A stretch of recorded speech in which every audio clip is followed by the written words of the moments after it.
Oui, bonjour, tu as repris l'équipe de D2 féminine cette année, après un premier match un peu compliqué. Ton analyse aujourd'hui? Oui, c'est un point qui est très satisfaisant. Donc les filles, elles étaient vraiment très disciplinées. On avait à cœur de gommer cette, on va dire, c'est un trou d'air, hein, même ça n'enlève pas la qualité de l'équipe de Lens qui a mérité sa victoire. Voilà. Donc non, aujourd'hui on était disciplinés, les filles ils ont bien suivi le plan de jeu, donc c'est bien, c'est prometteur. On aurait pu aussi sur 2-3-4 situations marquer. Face à une très belle équipe de Strasbourg, une équipe qui est très bien structurée avec des jeunes de très bonne qualité. Aujourd'hui, donc, tu as repris un groupe assez jeune, des nouvelles joueuses, et aujourd'hui le travail commence à payer.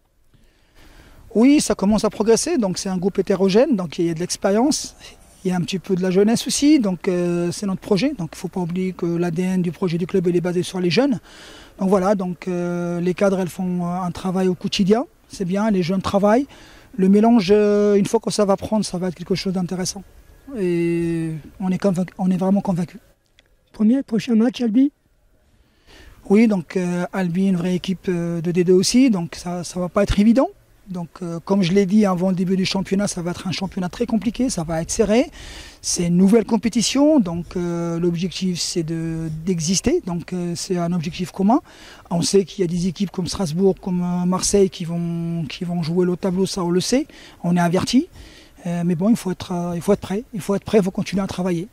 Dernière question, en tant qu'entraîneur, comment tu vois cette nouvelle poule? C'est une progression pour le foot féminin? Évidemment, c'est une progression qui doit s'accompagner par des moyens. Donc, je prends l'exemple des dotations qui sont affectées par la fédération à la D2. Donc, je pense qu'il y a un effort à faire dans ce sens-là. Mais en tout cas, le projet de passer à une vraie D2 avec une licence club, c'est déjà prometteur. Merci. Alicia, bonjour. Depuis cette saison, tu es donc gardienne de but à Thonon. Et comment s'est passée ton arrivée? Mon arrivée s'est passée un peu tardivement puisque je suis arrivée en cours de préparation. Waïd m'a contacté et du coup je suis venue début août et ça s'est bien passé, les filles m'ont super bien accueilli, c'est vraiment un groupe soudé et l'intégration s'est passée extrêmement vite, je ne m'attendais pas à ça donc j'ai été agréablement surprise. Est-ce que tu peux te présenter en quelques mots? Oui, c'est un peu compliqué, je m'appelle Olesia Arsenieva, j'ai 25 ans, je suis franco-russe.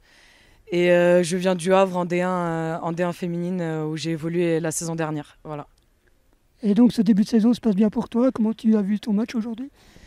Oui, alors c'est vrai que le premier match qu'on a joué à Lens était un peu compliqué. On n'était pas encore totalement en place. Donc ce qui est bien aujourd'hui, c'est qu'on a réussi à respecter les consignes du coach. Le plan de jeu était cohérent par rapport au plan de jeu de l'adversaire. Donc on a réussi à les maintenir plus ou moins dans leur moitié de terrain. Et malheureusement, on n'a pas réussi à mettre ce but qui nous aurait permis de gagner ce match. Mais je pense que globalement, on a été très bien en place tactiquement parlant. Merci.